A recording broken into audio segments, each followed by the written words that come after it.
नमस्कार, न्यूज के इकलौते फैमिली शो न्यूज की पाठशाला में आप सभी का बहुत स्वागत। मैं हूं सुशांत सिन्हा। ये वो पाठशाला जहां सबकी क्लास लगती है। सबसे पहले आपको बता देता हूं कि आज पाठशाला में क्या क्या है और कौन कौन सी क्लास लगने वाली है। नरेंद्र मोदी के खिलाफ विपक्ष की नई चाल, कल संसद में होगा बड़ा बवाल। अब वो नई चाल क्या है, बड़ा बवाल कौन सा होने वाला है, आज इसके बारे में आपको विस्तार से बताऊंगा। नरेंद्र मोदी का यॉर्कर 2024 में Modi versus east India company होगा क्या? संसद के आज आपको वो वीडियो दिखाऊंगा जिन्हें देखकर देश चौंक जाएगा। ऐसे वीडियो संसद के जिनके बारे में आपको देखना चाहिए, तो थोड़ा शौक लगेगा लेकिन देखिएगा जरूर। इसके अलावा लालू यादव, सुषमा स्वराज, अटल बिहारी वाजपेयी आज कैसे इंडिया नाम का जो गठबंधन है उसकी क्लास लगाएंगे, आज वो भी देखिए। फिर बात होगी उत्तर प्रदेश की। योगी का वो ऐलान जिससे रोहिंग्या मुसलमानों में भगदड़ मची है, आज उस ऐलान के बारे में बताऊंगा। उत्तर प्रदेश में ऐसा क्या हो रहा है? भारत ने सीमा को भाभी बनाया, उधर अंजू पाकिस्तान जाकर कैसे फंस गई है, इसका भी चैप्टर है। पाकिस्तान सीमा के भारत आने का बदला भारत की अंजू से ले रहा है क्या? और अचानक ऐसा क्या पता चला जो पुलिस सीमा को फिर उठाकर ले गई है, इसका चैप्टर भी। फिर बात होगी बागेश्वर बाबा की, जो आजकल ब्रिटेन गए हुए हैं, यूके गए हुए हैं। ब्रिटेन में बागेश्वर बाबा ने अंग्रेजों से राम राम का जाप कैसे करा दिया। ब्रिटेन में बागेश्वर बाबा का वो चमत्कार जो गोरों की ठठरी बांध गया, आज उसका चैप्टर। और आखिर में आपको वो अधिकारी दिखाऊंगा जो गिरफ्तारी से बचने के लिए 5000 के नोट खा गया। तो ऐसे अधिकारी की मुलाकात आपसे कराऊंगा, लेकिन पाठशाला में पहले रोज की तरह दिन भर की बड़ी खबरों का रिवीजन, ताकि आपसे कोई खबर मिस ना हो। उसके बाद खोलते हैं पहला चैप्टर।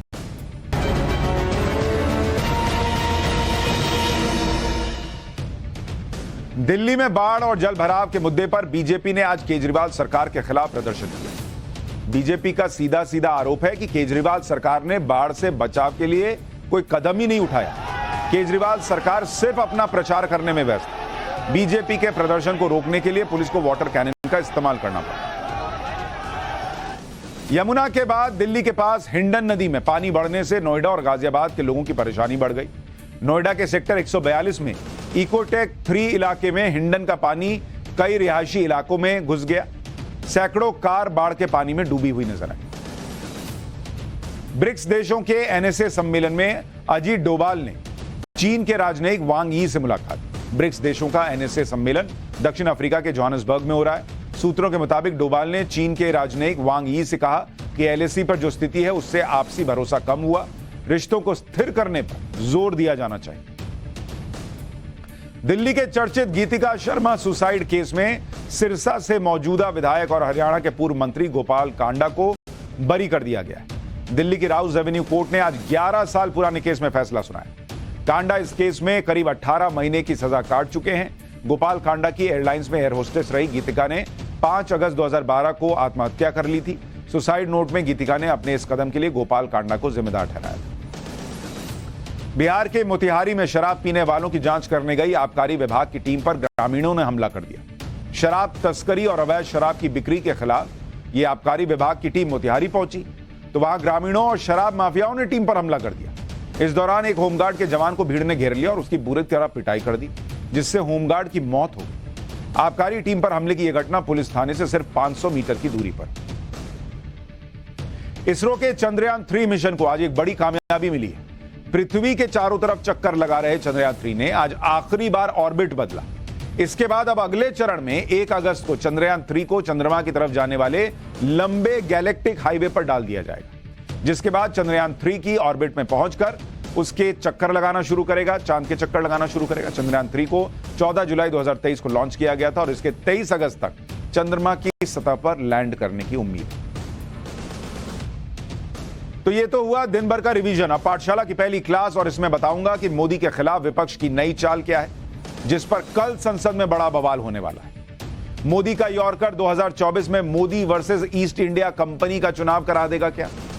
इसके अलावा संसद के वो वीडियो आज आपको दिखाऊंगा जिन्हें देखकर आप चौंक जाएंगे, देश को शौक लगेगा।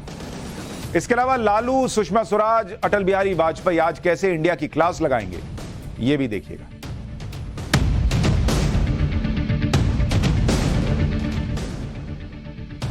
जिस तरह से संसद में 4 दिन से हंगामा हो रहा है, जिस तरह से संसद के कामकाज में रुकावट डाली जा रही है, जिससे विपक्ष के रवैये पर ही सवाल उठ रहे हैं कि उन्हें यह सब करके हासिल क्या होने वाला है। लोग तो यह भी चर्चा कर रहे हैं कि हमारा पैसा ये लोग बर्बाद क्यों करते हैं। हर बार संसद सत्र होता है और हर बार विपक्ष यही करता है, हंगामा हंगामा, बाइकआउट, बाहर बैठो, ये करो वो करो। काम क्या होता है बॉस? यहां पे कोई बिल 2 मिनट में पास होता है, कोई 4 मिनट में होता है। इसी के लिए संसद बना कि खाली हंगामा होगा। हर बार पब्लिक यही पूछती है, इस बार भी पूछ रही है, क्योंकि सरकार तो बार बार कह रही है ना कि मणिपुर पर चर्चा के लिए हम तैयार हैं।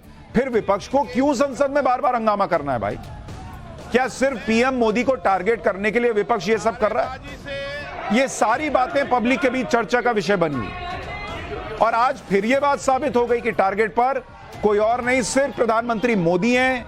मणिपुर के मुद्दे को लेकर कोई चिंता नहीं है, नरेंद्र मोदी को टारगेट करना एजेंडा है। यह फिर साबित हो गया, क्योंकि सूत्रों के मुताबिक विपक्ष कल संसद में सरकार के खिलाफ अविश्वास प्रस्ताव लाने की तैयारी कर चुका है।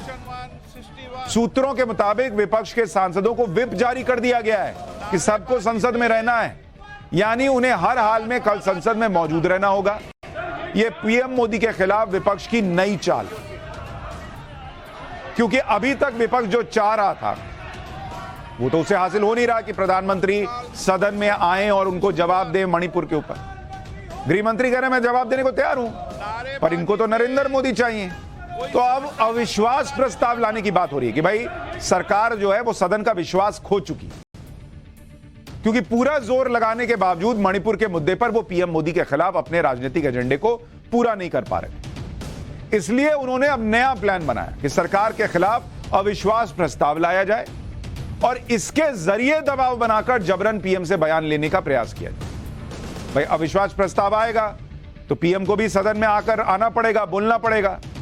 तो ये जो नया नया इंडिया बना है ये दिखाएगा कि देखे मोदी जी को ला ना दिए, संसद में बुलवा ना दिए, नहीं बोल रहे थे ना। और सोचिए विपक्ष इतने संवेदनशील मुद्दे पर अपने राजनीतिक उद्देश्यों को पूरा करने के लिए क्या कदम उठा रहा है, क्योंकि वैसे तो अविश्वास प्रस्ताव तब लाया जाता है जब सरकार पर सदन का विश्वास खत्म हो जाता है या फिर सरकार चलाने के लिए सदन में बहुमत का आंकड़ा नहीं होता। लेकिन कई बार राजनीतिक एजेंडे के लिए भी अविश्वास प्रस्ताव आता है और इस बार माना जा रहा है कि अगर यह अविश्वास प्रस्ताव आता है, जो सोर्सेस कह रहे हैं कि आएगा, तो यह भी राजनीति के एजेंडे को पूरा करने के लिए ही आएगा। क्योंकि आप देख लीजिए विपक्ष के पास इतनी ताकत नहीं है नंबर में कि वो नरेंद्र मोदी को सदन में हरा दे, या अविश्वास प्रस्ताव जो है वो पास हो जाए, सरकार गिर जाए। ये सब नहीं हो सकता। मैं आपको आंकड़े से बता देता हूं कि क्यों ये सब जो है वो सिर्फ पॉलिटिकल एजेंडा है और कुछ नहीं है। लोकसभा में अगर आप देखेंगे मोदी वर्सेस ये जो इंडिया बना है, इनका नंबर देख लीजिए। लोकसभा में नरेंद्र मोदी के पास कितने नंबर हैं? 332 सांसद हैं, 332। और ये जो इंडिया बना है इनके पास 141 सांसद हैं। और बहुमत के लिए कितना चाहिए? लोकसभा में बहुमत के लिए 272 चाहिए। तो जब इनके पास ऑलरेडी 332 है तो आप कहां से 272 में सरकार गिरवा दोगे जी? तो नहीं पॉसिबल है ना। इसी तरह से राज्यसभा में भी नहीं हो पाएगा मामला, क्योंकि वहां पर बीजेडी, वाईएसआर, कांग्रेस वगैरह वगैरह तमाम दल जो हैं वो सरकार के साथ खड़े होते हैं। और इसी तरह से आप देखिए कि 2018 में भी विपक्ष अविश्वास प्रस्ताव लाया था। तब क्या हुआ था? नंबर आपको याद कराता हूं। अविश्वास प्रस्ताव खारिज हो गया था 2018 में। जब अविश्वास प्रस्ताव आया तब नरेंद्र मोदी के पक्ष में कितने वोट पड़े थे? 325 वोट पड़े। मतलब अविश्वास प्रस्ताव के खिलाफ और जो विपक्ष था उसके कितने वोट आए थे? 126। इस बार भी आप कहां से ले आइएगा जब आपके पास 141 ही सांसदों का आंकड़ा बैठ रहा है? यानी अविश्वास प्रस्ताव लाने का मकसद सरकार गिराना है ही नहीं, इसका मकसद कुछ और है। क्योंकि नंबर तो पीएम मोदी के पास है, तो फिर अविश्वास प्रस्ताव से सरकार कैसे गिर जाएगी? मकसद सिर्फ एक है कि पीएम मोदी से बयान लेना है। क्योंकि अविश्वास प्रस्ताव अगर आता है तो पहला बयान प्रधानमंत्री का होता है, फिर दूसरे सदस्य बोलते हैं। ऐसा ही 2018 में हुआ था जब प्रधानमंत्री नरेंद्र मोदी ने इस पर बोला था और फिर बहस के बाद वोटिंग हुई और अविश्वास प्रस्ताव खारिज हुआ। लेकिन अविश्वास प्रस्ताव अगर विपक्ष लाया तो वो भी एक्सपोज हो जाएगा। विपक्ष के इंडिया की ताकत क्या है, ये लोगों को एक बार फिर याद आ जाएगी। विपक्ष मणिपुर पर सिर्फ राजनीति कर रहा है, ये भी एक्सपोज हो जाएगा। और विपक्ष के पास मोदी के खिलाफ कोई नया आइडिया नहीं है, ये भी कल पता चल जाएगा अगर ये लोग अविश्वास प्रस्ताव लाए। क्योंकि अविश्वास प्रस्ताव में नरेंद्र मोदी क्या बोलेंगे ये तो आप तय नहीं करेंगे ना भाई। वो आएंगे, बोलेंगे, अपने हिसाब से बोलेंगे, चले जाएंगे। मान लीजिए मणिपुर पे नहीं बोले, फिर तो आपका मुंह छोटा हो जाएगा कि अरे ये तो मणिपुर पे बिना बोले चले गए। और आप पीएम के बोलने पर हंगामा करते रहिएगा जैसे पिछले बार किए थे। हल्ला हो रहा था। हालांकि इस बार तो संजय सिंह होंगे नहीं, लेकिन बाकी लोग भी मिलकर अगर हल्ला करेंगे तो और आप एक्सपोज होंगे कि जब पीएम बोल रहे हैं तो ये लोग हल्ला करते हैं। पिछले बार भी विपक्ष की फजीहत हुई थी। तो ये रणनीति भी मुझे तो कोई कायदे की लग नहीं रही कि जबरदस्ती हम ये दिखाएं कि देखो हमने नरेंद्र मोदी को संसद में बुलवा दिया। 2018 में जो अविश्वास प्रस्ताव आया था उसमें मॉब लिंचिंग और ऐसे दूसरे मुद्दों को लेकर पीएम मोदी के खिलाफ माहौल बनाया गया था। इसी तरह से अब मणिपुर के नाम पर किया जा रहा है। विपक्ष 4 दिनों से पीएम से जवाब मांग रहा था। आज पीएम ने भी इसका जवाब दिया, लेकिन दूसरे तरीके से। पीएम ने आज कहा कि ऐसा दिशाहीन विपक्ष मैंने बहुत आज तक नहीं देखा। वो कह रहे हैं ऐसा डायरेक्शनलेस विपक्ष ही नहीं देखा भाई। ये रॉकेट की तरह इधर उधर उड़ रहा है, डायरेक्शनलेस रॉकेट भी एक दिशा में कम से कम जाता है। ये लोग भ्रमित हैं और तय नहीं कर पा रहे हैं कि इन्हें आखिर करना क्या है। इनके बर्ताव से ऐसा लगता है कि ये लोग कई दशक तक विपक्ष में ही रहने का मन बना चुके हैं। मतलब नरेंद्र मोदी कह रहे हैं कि हम तो काम कर ही रहे हैं, लेकिन ये लोग जिस तरह का व्यवहार कर रहे हैं, ये लोग अगले कई साल विपक्ष में ही बैठेंगे, यही मन बना के बैठे। पीएम ने विपक्ष को दिशाहीन इसलिए कहा क्योंकि आप देखिए 4 दिन से पूरा विपक्ष एक ही बात पकड़ के बैठा है कि भाई मणिपुर पर चर्चा हो और पीएम आकर बोले, जबकि सरकार बार बार कह रही है कि भाई हम चर्चा के लिए तैयार हैं। लेकिन चर्चा की जगह हंगामा इसलिए हो रहा है क्योंकि यह सहमति नहीं बन पा रही कि चर्चा किस नियम के तहत हो। भाई पहले यह हुआ कि सरकार चर्चा ही नहीं चाहती, सरकार ने कहा हम चर्चा चाहते हैं। फिर नरेंद्र मोदी बोलते नहीं है तो उन्होंने सत्र शुरू हुआ उसके पहले ही बाहर बोल दिया। फिर हुआ नियम पे हंगामा शुरू हुआ। फिर हुआ क्या, रही तो बाहर बोले, अंदर नहीं बोले। फिर जब अंदर बोल देंगे तो ये नहीं बोले, वो नहीं बोले, मतलब चल रहा है। लेकिन वो नियम वाला एंगल आपको समझाता हूं कि नियम पे कहां मामला फंस रहा है कि किस नियम के तहत सुनवाई चर्चा हो। अब मणिपुर पर चर्चा के लिए सरकार कह रही है कि नियम 176 के तहत चर्चा हो। इसके तहत चर्चा के लिए सरकार कह रही है कि इससे चर्चा कर लीजिए 176 के तहत। विपक्ष क्या चाहता है? विपक्ष चाहता है कि 267 के तहत चर्चा हो। अब ये इसके लिए भी लड़ाई चल रही है कि नहीं, हमने कह दिया 267 तो 267 होगा ही नहीं 176। लेकिन आप कहेंगे कि भाई इन नियमों में अंतर क्या है?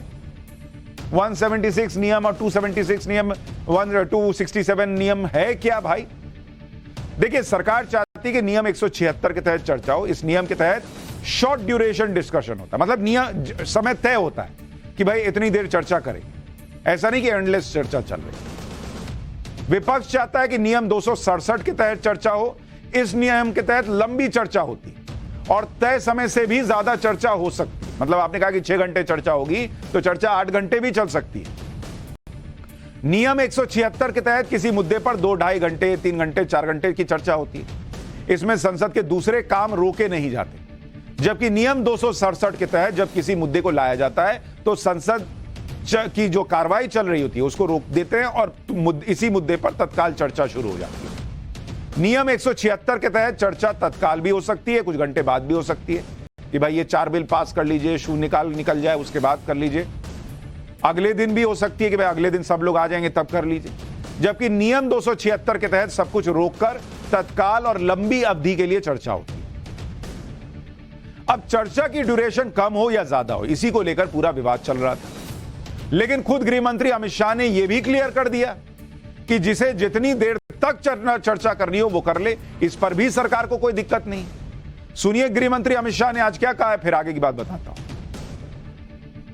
मैं समझ सकता हूं अभी जो नारे लगा रहे हैं उनको ना सहकार में इंटरेस्ट है, ना सहकारिता में इंटरेस्ट, ना दलितों में इंटरेस्ट है, ना महिलाओं के कल्याण में इंटरेस्ट है। तो उनके नारे लगाना बहुत स्वाभाविक है। मगर मैं फिर से कहना चाहता हूं, मैंने आज दोनों सदन के विपक्ष के नेता को पत्र लिखा है कि कितनी भी लंबी चर्चा के लिए मैं तैयार हूं। सरकार को कोई डर नहीं है, चर्चा जिसको करनी है मणिपुर पर वो चर्चा करने हमें कुछ छुपाना नहीं है। हमने दोनों विपक्ष के नेताओं को मैंने आज पत्र लिखा है। मैं कहता हूं कि जनता आपको देख रही है, चुनाव में जाना है, जनता के खौफ को ध्यान में रखे और मणिपुर जैसे संवेदनशील इश्यू पर चर्चा के लिए उचित माहौल सदन में बनाइए, ऐसी मेरी विनती है। आपका धन्यवाद। भाई, अब जब अमित शाह ने फिर से बोल दिया कि चर्चा कितनी देर भी हो सकती है, सरकार इसके लिए तैयार हो गई, फिर अब कोई विवाद तो होना नहीं चाहिए था। फिर भी चर्चा क्यों नहीं होने के आसार हैं? इसकी वजह यह है कि नियम 267 के तहत ही नहीं, विपक्ष इस बात पर भी अड़ गया है कि पहले पीएम सदन में आकर मणिपुर पर बयान दें। सुनिए विपक्ष के नेता क्या कह रहे हैं। इंडिया वो महान है जिसने ब्रिटिश इंडिया को पराजित किया। इंडिया वो महान है जिसने मुजाहिदीन को पराजित किया। और इंडिया इतना महान है कि जनता भारतीय जनता पार्टी को भी पराजित करे। He does not want to confront with the parliament. उसका मुकाबला नहीं करना चाहते। वरना जो वक्तव्य उन्होंने संसद के बाहर दिया है, अगर उसको संसद के पटल पे दे दें तो क्या दिक्कत है? सारा गतिरोध खत्म हो जाए। लेकिन इनको जिद है। केसी त्यागी कह रहे हैं कि जो बाहर बोले वही अंदर आके बोल दीजिए, सारा गतिरोध खत्म हो जाएगा। तो सारा गतिरोध इसका मतलब सिर्फ वही बयान अंदर सुनने को लेकर है। आप कोई नई जानकारी तो चाह नहीं रहे। आपका बस फिर तो ये ईगो का मसला है कि भाई बाहर बोले तो अंदर बोलिए, जब हम क्योंकि हमने बोल दिया। यानी पूरा मामला पीएम को लेकर है। टकराव इसी बात का है। विपक्ष को नियमों से ज्यादा पीएम के बोलने से मतलब है। पीएम को बयान देने पर मजबूर करने पर वो ये दिखाना चाहते हैं कि उन्होंने जो इंडिया के नाम पर अपना गठबंधन बनाया, वो गठबंधन मोदी के खिलाफ बहुत मजबूत है। इस सत्र से ठीक पहले विपक्ष ने इंडिया गठबंधन बनाया था और इस गठबंधन के लिए मॉनसून सत्र को अब लॉन्चिंग पैड की तरह इस्तेमाल किया जा रहा है। इसके लिए मणिपुर का मुद्दा उन्हें मिल गया, क्योंकि वहां पर बीजेपी की सरकार है और मणिपुर ऐसा मुद्दा है जिसे लेकर विपक्ष के अंदर भी कोई टकराव तो है नहीं। भाई बंगाल तो है नहीं कि भाई टकराव होगा कि अरे उस पर बोलना नहीं बोलना है। राजस्थान तो है नहीं कि उस पर बोलना है कि नहीं बोलना। मणिपुर है, सब एकजुट होकर बोल रहे हैं। सदन के अंदर प्रदर्शन से लेकर सदन के बाहर तक प्रदर्शन में यही बात बार बार कही जा रही कि इंडिया मणिपुर के साथ है और इसके पोस्टर लहराए जा रहे हैं। यानी एक तरफ मणिपुर का नाम लेकर विपक्ष अपने गठबंधन की ब्रांडिंग कर रहा है। इस बात को पीएम मोदी भी समझ रहे हैं, इसलिए वो समझा रहे हैं कि नाम रखने से कुछ नहीं हो जाता, नीयत होनी चाहिए। विपक्षी गठबंधन के नाम को लेकर पीएम मोदी ने बीजेपी संसदीय दल की मीटिंग में कहा कि इंडिया नाम रख लेने से कोई इंडिया नहीं हो जाता बॉस। जो लोग भारत को तोड़ना चाहते थे उनके नाम में भी तो इंडिया लगा था, तो नाम में इंडिया लगा लेने से इंडिया मन में थोड़ी आ जाएगा। उन्होंने उदाहरण दिया जैसे ईस्ट इंडिया कंपनी। भाई अंग्रेज भी अपना ईस्ट इंडिया कंपनी लेके आए तो उसमें इंडिया था, लेकिन लूट तो रहे ना थे इंडिया को। इंडियन मुजाहिदीन आतंकी संगठन, नाम में इंडियन लगा लिया तो क्या इंडियन हो गया? लोगों को मार ना रहा है। Popular front of India PFI, इसमें भी इंडिया है, तो क्या ये बहुत अच्छा काम कर रहे हैं क्या? इसलिए लोग इससे गुमराह नहीं होंगे, ये पीएम मोदी कह रहे हैं। पीएम मोदी ने यह भी कहा कि ईस्ट इंडिया कंपनी और इंडियन नेशनल कांग्रेस तो अंग्रेजों ने ही बनाया था। पीएम ने कहा कि सिर्फ देश का नाम इस्तेमाल करके लोगों को गुमराह नहीं किया जा सकता। पीएम के इस बयान से विपक्ष अलग चिढ़ गया, क्योंकि कल तक तो इंडिया में एकदम बम थे कि बॉस इंडिया बना दिया, मोदी के पास कुछ नहीं। यहां नरेंद्र मोदी ने east India company, Indian Mujahideen याद दिला के गेम ही चेंज कर दिया। गठबंधन के नाम को लेकर विपक्ष जो माहौल बनाने में जुटा था उसकी हवा ही निकल गई। इसलिए राहुल गांधी ने पीएम के बयान पर कह दिया कि मोदी जी आप हमें जो कहना चाहते हैं कह लीजिए, हम इंडिया हैं, हम मणिपुर की मदद करेंगे, हम मणिपुर की हर मां और बच्चे की आंखों से आंसू पोंछेंगे, एक बार फिर मणिपुर में शांति और प्यार लेकर आएंगे, हम इंडिया के आइडिया को मणिपुर में स्थापित करेंगे। एक बार गए थे मणिपुर, उसके बाद दोबारा गए नहीं है, लेकिन आंसू पोंछेंगे। और अगर आंसू पोंछने की इतनी चिंता है तो जाइए ना वहां, फिर यहां संसद का काम क्यों रोके बैठे? प्रियंका वाड्रा ने कहा कि प्रधानमंत्री जी इतनी नकारात्मकता क्यों? राजनीति के चलते इंडिया के लिए अपने नकारात्मक और अपमानजनक रुख अपना रखा है। बार बार इस नाम के साथ नकारात्मक मायने जोड़ना आपके पद की गरिमा के प्रति उचित नहीं। अरविंद केजरीवाल भी इस पर लिखने से पीछे कहां रहते? उन्होंने लिख दिया कि पीएम मोदी इंडिया से इतनी नफरत क्यों करते हैं। टीएमसी सांसद डेरेक ओब्रायन ने कहा कि विपक्ष के गठबंधन की तुलना आतंकी संगठन से करना यह पीएम मोदी की बौखलाहट दिखाता है ताकि लोगों का ध्यान मणिपुर से हट जाए। संसद में बाहर बोलने की बजाय हम उनको चैलेंज करते हैं कि वो संसद में आकर मणिपुर पर चर्चा करें। कांग्रेस अध्यक्ष मल्लिकार्जुन खड़गे ने तो यह दावा कर दिया कि पीएम मोदी विपक्ष के गठबंधन से घबरा गए। एक बार सुनिए। क्या है कि नाम बदलने से कुछ नहीं होता, ठीक है, नाम बदलने से कुछ नहीं होता, लेकिन नाम तो रखा जाता है। तो हमने इंडिया ये जो नाम हमारे अलायंस पार्टी के लिए रखा, उनकी घबराहट क्यों? नाम में जब कुछ भी नहीं है तो घबराहट की बात क्यों हो रही? तो उसका मतलब यही है, जब हमारी मीटिंग, अपोजिशन की मीटिंग यशस्वी हो रही है, पटना हो, बेंगलुरु हो, यहाँ पर हो, ये घबरा गए, उनमें घबराहट पैदा हो गई है और डर गए, और डर से ये सब बातें कर रहे हैं। अब आप देखिए विपक्ष का कंफ्यूजन दिखता है। अभी कुछ दिन पहले तक इन लोगों का नैरेटिव ये था कि नरेंद्र मोदी जो सरकार चला रहे हैं वो हिटलर शाही की सरकार है और सबको डराते हैं। और राहुल गांधी बार बार आकर कहते थे कि मोदी जी हम आपसे डरने वाले नहीं हैं।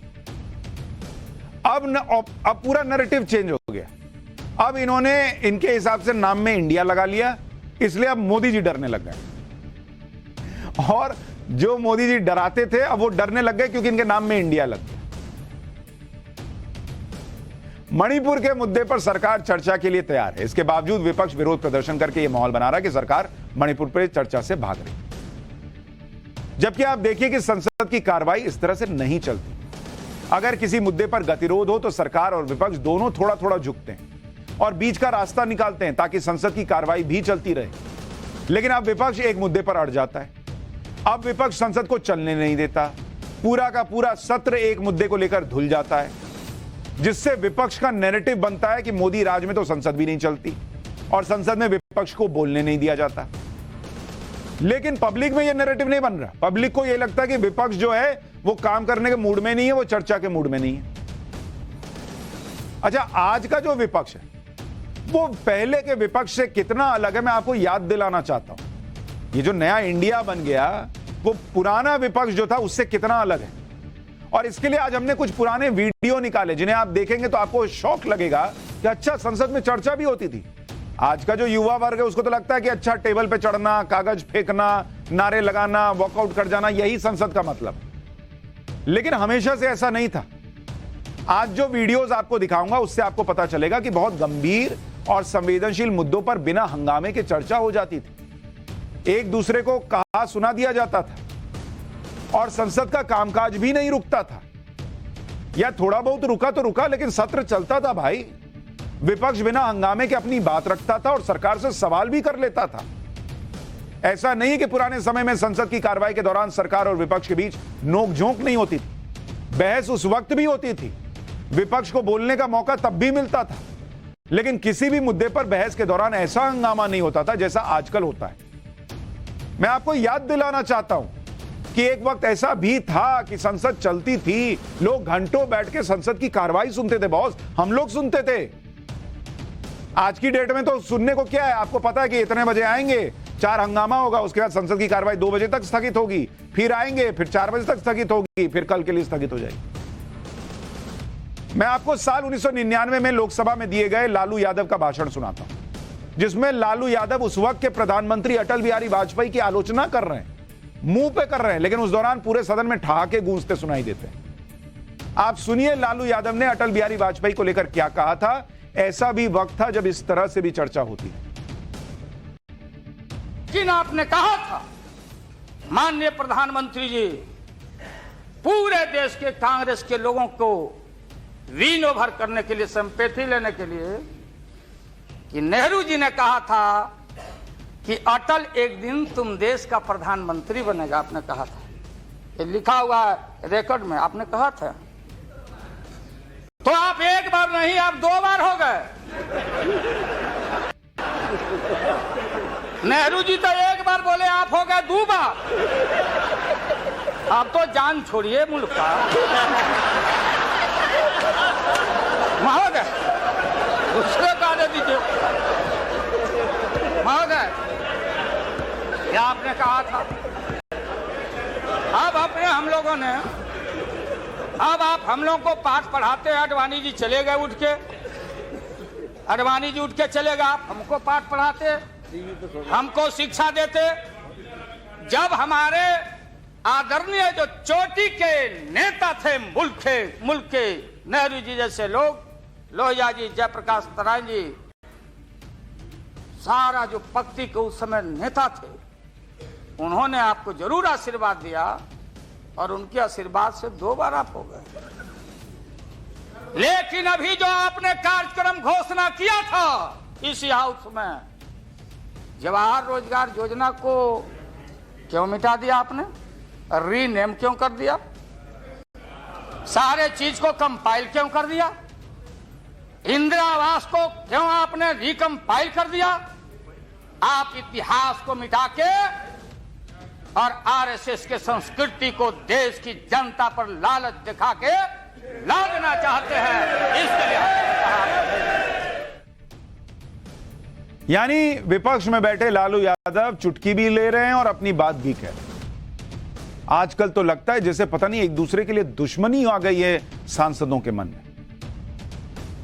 पूर्व पीएम अटल बिहारी वाजपेयी ने भी कई बार इस बात का जिक्र किया कि लोकतंत्र को मजबूत बनाए रखने के लिए संसद में बहस जरूरी है। वो ये भी मानते थे कि विपक्ष को सरकार की आलोचना का अधिकार भी होना चाहिए।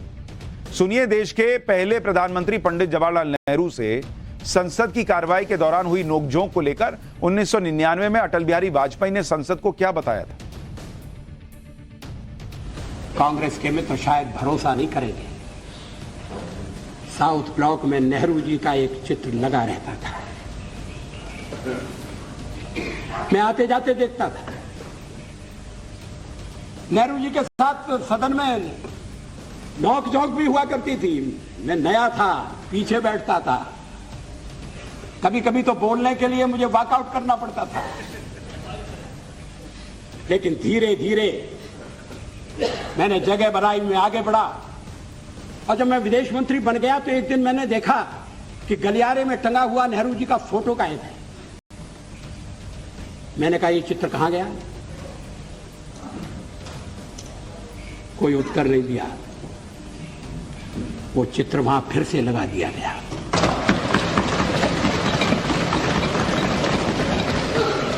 क्या इस भावना की कद्र है? क्या देश में ये भावना पनप है?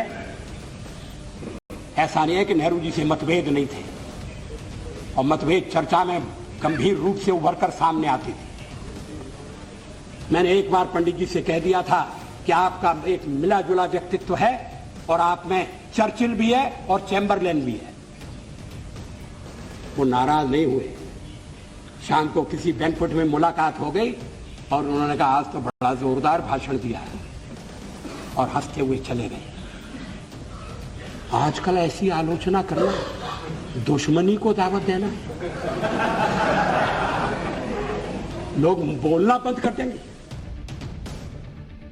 अटल जी कह रहे थे उस जमाने में लोग बोलना बंद कर दें, आज तो उसका अलग लेवल चला गया है।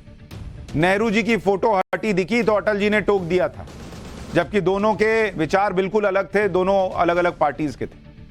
आज की डेट में अगर नरेंद्र मोदी की फोटो संसद के गलियारे में लगी हो और हट जाए, कोई बोलेगा? लोग खुशी मना लेंगे, अरे हट गई फोटो, अब जाएंगे, कुर्सी भी जाएगी।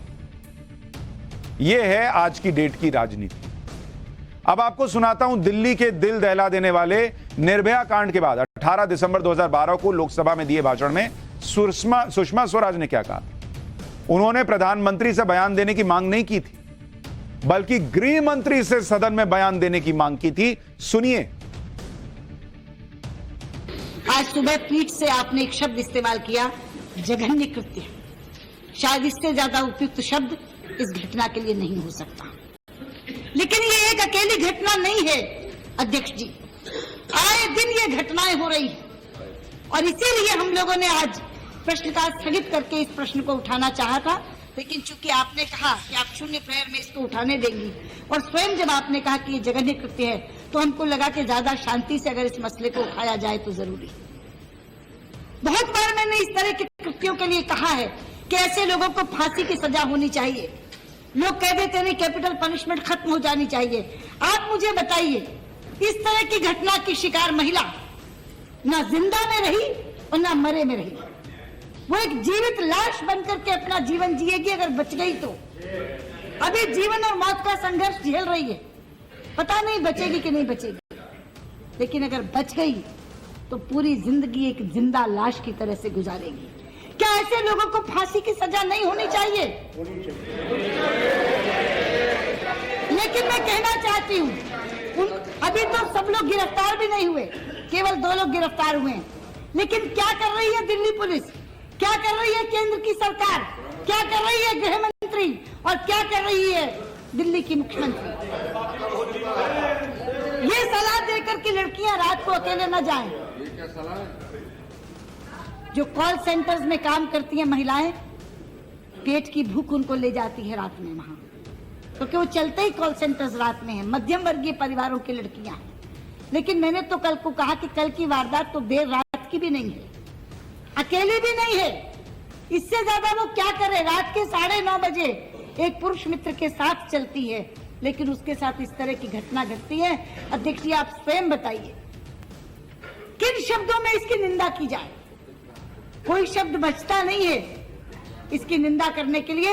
इसलिए आपके माध्यम से मैं कहना चाहती हूँ, गृह मंत्री सदन में आए, इस पर वक्तव्य दें। यह भी एक विपक्ष है, या विपक्ष हुआ करता था कि निर्भया जैसा मामला हुआ तो सुषमा स्वराज जी गृह मंत्री से सदन में आकर जवाब देने की बात कह रही हैं, क्योंकि लॉ एंड ऑर्डर उनके हाथ में। सीधा प्रधानमंत्री को सदन में आना होगा, बोलना होगा, वो डरते हैं, ये सब नहीं हुआ। निर्भया जैसा संवेदनशील मुद्दा था तो स्पीकर ने कहा कि प्रश्नकाल में मत उठाइए मुद्दा, हम शून्यकाल में इस पर चर्चा करेंगे। उसके लिए वो तैयार हुई, आपको बयान सुना रहा हूं। जिसको जवाब देना चाहिए उसी से कहा जा रहा है कि आप आइए गृह मंत्री सदन में जवाब दें। ऐसा भी विपक्ष होता था। और आज का विपक्ष नहीं, बस बोल दिया, नरेंद्र मोदी को बोलना है तो बोलना है, बस खत्म, हमने बोल दिया।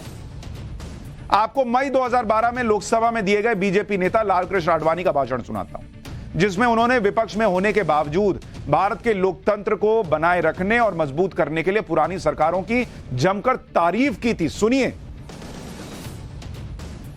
मुझसे कोई आज अगर पूछता है कि सबसे बड़ी विशेषता कौन सी है कि जो अंग्रेज से मुक्ति पाने के बाद, स्वतंत्र होने के बाद भारत में संविधान बनने के बाद और आज संसद का पहला दिन से लेकर के 60 वर्ष बीत जाने के बाद सबसे बड़ी उपलब्धि आप किसे मानेंगे? तो मैं कहूंगा जिस कारण से आज हम ये दिन मना रहे हैं कि भारत एक महान और सफल लोकतंत्र बना है, इस उपलब्धि को मैं सबसे बड़ी उपलब्धि मानता हूं। उन दिनों में कोई देखे कि जब भारत में 1950 में लोकतंत्र अपनाया तो विदेशी विद्वानों ने कैसी कैसी टिप्पणियां की कि यह देश लोकतंत्रीय देश बनेगा। और मैं किसी को कोट नहीं करता हूं, लेकिन वहां के बड़े बड़े विद्वानों ने भी कहा कि जिस देश में करोड़ों लोग अपना नाम नहीं लिख सकते, अगर किसी दस्तावेज पर हस्ताक्षर करते हैं तो अंगूठा लगा करके अपना हस्ताक्षर करते हैं, वो देश लोकतंत्र कैसे बनेगा? वह देश सफल लोकतंत्र कैसे बनेगा? यह आशंका प्रकट करने वाले, अनास्था प्रकट करने वाले बहुत सारे लोग थे। और आज उनकी सारी अनास्था को, अविश्वास को झुटलाने वाला यह देश गर्व के साथ कह सकता है कि हमने 60 साल तक इस देश को एक सफल लोकतंत्र बनाए रखा। ऐसा भी विपक्ष होता था जो पिछली सरकारों की तारीफ कर सके, लेकिन आज के विपक्ष को अंदर झांकना चाहिए। ये वीडियोस दिखाए ना इसीलिए कि शायद कुछ मेमोरी में आए कि ऐसा भी हो सकता है कि किसी संवेदनशील मुद्दे पर संवेदना दिखाते हुए लोगों के बीच यह मैसेज दिया जाए कि हां, विपक्ष भी वाकई इंडिया के बारे में सोचता है। हर वक्त सिर्फ नरेंद्र मोदी पर तीर चलाने का फायदा नहीं होगा, नुकसान होगा। उत्तर प्रदेश में योगी एक बड़ा एक्शन ले रहे हैं रोहिंग्या मुसलमानों को लेकर। आज उसका भी चैप्टर है, लेकिन पहले वैध तरीके से रहने वाले रोहिंग्या मुसलमानों के खिलाफ भी योगी सरकार का एक्शन शुरू हो गया है। पाठशाला में अब योगी का वो ऐलान जिससे रोहिंग्या मुसलमानों में भगदड़ मची है, उसका चैप्टर।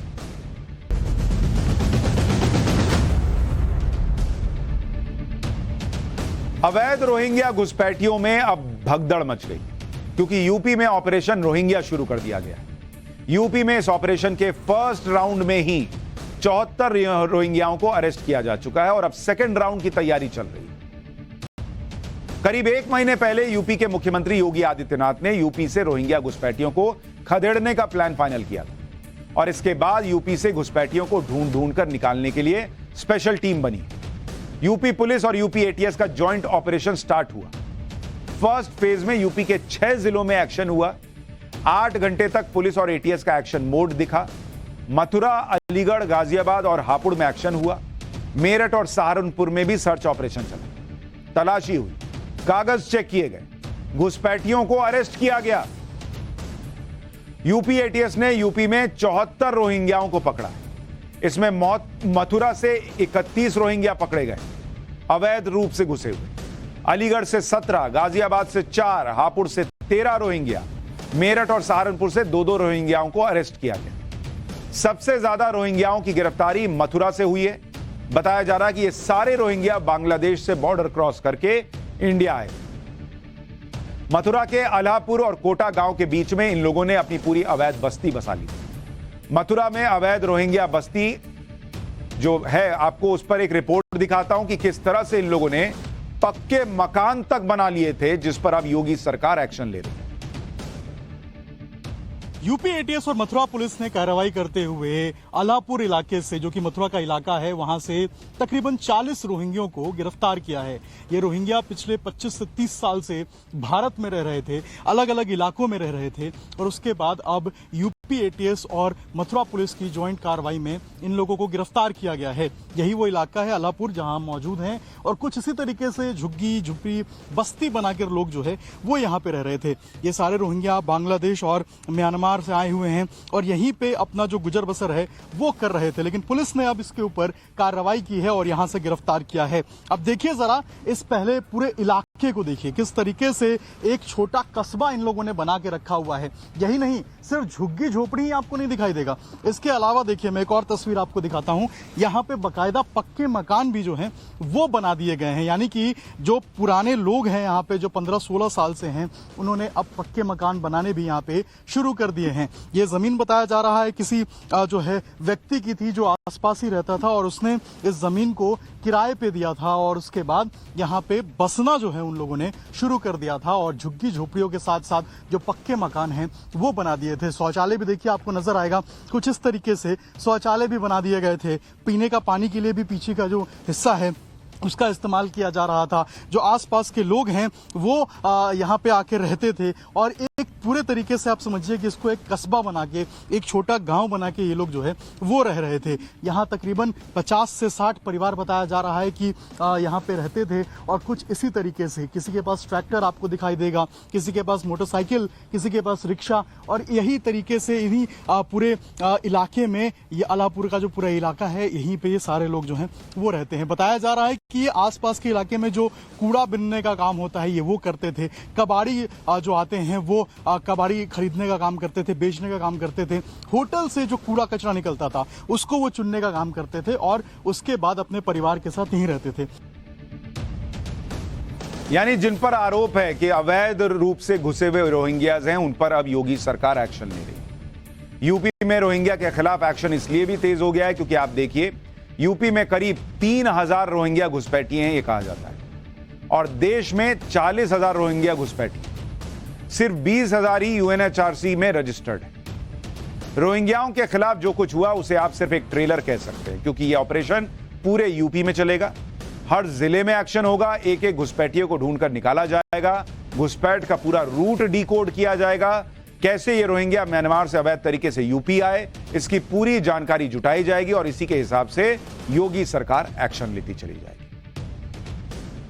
पाठशाला में अब वक्त है अगली क्लास का। पाठशाला में अब ब्रिटेन में बागेश्वर बाबा का वो चमत्कार जिससे अंग्रेजों की, गोरों की ठठरी बन गई। गोरे अंग्रेज भी राम का नाम जपने लगे। आज आपको बागेश्वर बाबा के इंटरनेशनल दरबार में लेकर चलता हूं।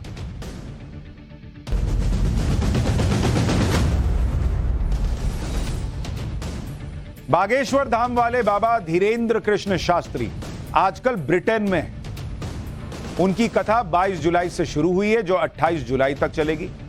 लंदन में धीरेन्द्र कृष्ण शास्त्री सनातन धर्म का प्रचार करते हुए राम कथा कर रहे हैं लंदन, और इस कथा को सुनने और बाबा का पर्चा वाला चमत्कार देखने के लिए भारी भीड़ जुट रही। इंडिया में ही नहीं, विदेश में भी, यूके में, लंदन में लोग पहुंच रहे हैं बड़ी संख्या में कि देखें जरा ये क्या करते हैं। सबसे हैरान करने वाली बात यह है कि इस दरबार में अंग्रेज भी हाथ जोड़कर पहुंच रहे हैं। जिन अंग्रेजों ने भारत पर इतने साल राज किया, 300 साल, और यहां न जाने कितने बाबा देखे होंगे, वो अंग्रेज भी आज बागेश्वर बाबा के दरबार में पहुंच रहे हैं हाथ जोड़कर। देखें जरा कौन बाबा है। आप सोचिए कि एक दौर था जब अंग्रेजों का भारत पर राज हुआ करता था, तब भारत को सांप सपेरों का देश कहा जाता था। यहां के धार्मिक रीति रिवाजों का मजाक उड़ाया जाता था। आज उसी देश के लोग एक सनातनी के सामने नतमस्तक होकर बैठे। बागेश्वर बाबा उनसे राम का नाम जपवा रहे। पहले आपको इस कार्यक्रम की एक छोटी सी झलक दिखा देता हूं, इसके बाद बाबा के दरबार में आई एक लड़की से मिलवाऊंगा जिसने भरे दरबार में बाबा बागेश्वर को फ्रॉड कह दिया। इसके बाद बाबा ने किस तरह उसका पर्चा खोला, यह भी आपको देखना चाहिए। लेकिन उससे पहले लंदन में बाबा बागेश्वर के दरबार की एक झलक देखिए। पासवर्ड राम राम राम राम राम। वाह। अच्छा एक शब्द बोलो इनको तो, ठठरी। You speak in ठठरी।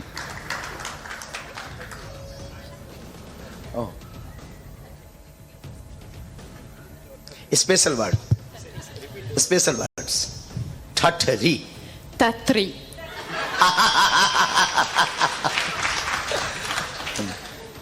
इस special words in special word Indian, special word India. ठठरी, तत्री, ठठरी के बरे। तो बागेश्वर बाबा वहां अंग्रेजों के मजे भी ले रहे हैं। आजकल बाबा बागेश्वर लंदन के लेस्टर में राम कथा सुना रहे हैं। यहां बड़ी संख्या में भारतीय लोग रहते हैं जो बाबा के भक्त हैं, लेकिन इंटरनेट के जमाने में अंग्रेज भी बाबा के चमत्कार से हैरान।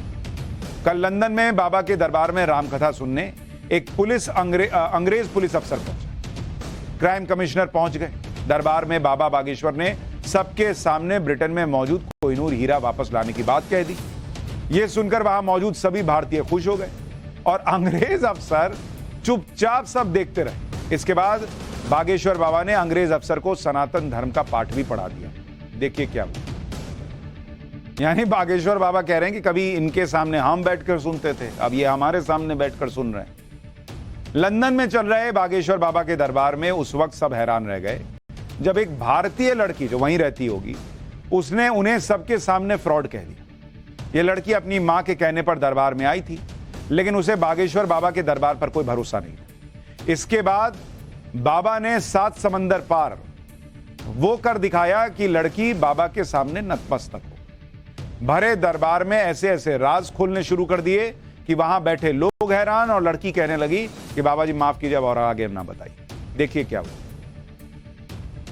कौन मानता है कि भगवान नहीं होते। ठटरी के बरे उठ जाओ। है कोई ठटरी का बरा ऐसा? नक कटा। अच्छा ठीक, किनको ये लगता कि ऐसा असंभव है? आपको लगता है? यस डियर सिस्टर, खड़ी हो जाओ, हो जाओ, हो जाओ, हो जाओ, हो जाओ। आइए माय डियर बैचलर सिस्टर। लो मां, अब आपकी बारी है। देखते हैं दम कितना बाजुए कातिल में है। हाँ दे दीजिएगा। हम देखिए इंटरनेशनल बेइज्जती करते हैं। ठीक से बैठ जाएं, वहां बालाजी की तरफ देखें। तो अभी भी आप नहीं मानती कि कोई बता सकता पॉसिबल है? आपकी माँ का नाम क्या है? सुमन। तो वो भी आपको देख रहे थे, वो न्यूजीलैंड में। तो अभी मैंने उनको लाइव दिखा रही थी। उनकी ज़्यादा आस्था, वो मुझे काफ़ी महीनों से आपके बारे में भेजे थे व्हाट्सएप पे। तो मैं क्या कर रही थी, वो एक नंबर भी भेजा था कि इस पे कॉल कर ले और बात कर ले। तो मैंने बोला मम्मा ये फ्रॉड है, आप कैसे कोई भी नंबर भेज देते हो जो भी आपको सही लगता है।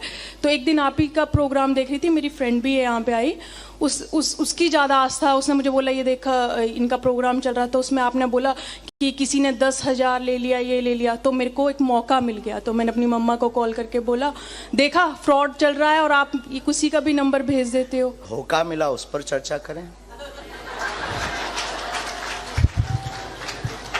हो हो हो हो हो हो हो हो हो हो हो। आपको सब पता है। अभी तो आप कह रहे थे सेटिंग है, तो अभी डर लग रहा है। वो जो वादे हुए थे साथ जीने मरने के, जिनके लिए घर से लड़ गई थी, घर वालों से भी कह दी थी मॉम तुम पागल हो, वो बहुत अच्छा है। बस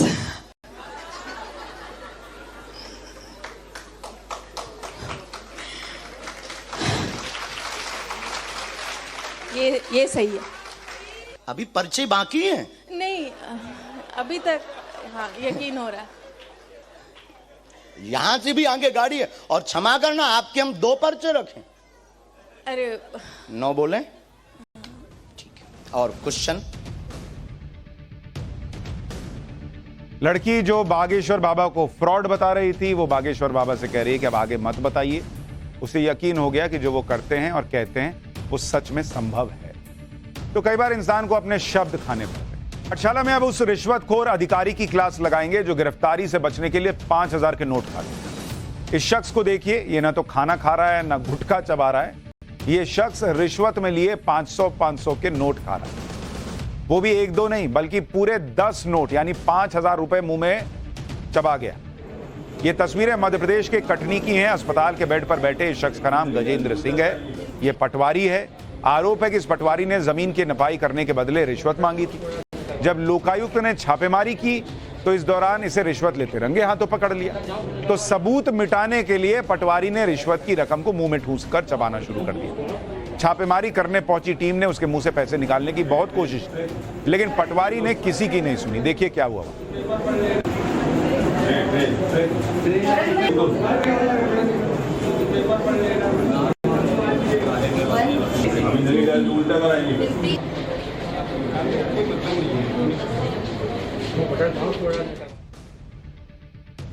वो ट्रे लगाए बैठे हैं कि 500 का नोट जो है वो मुंह से निकालेगा, वो पूरा चबाए जा रहा है। ऐसे भी लोग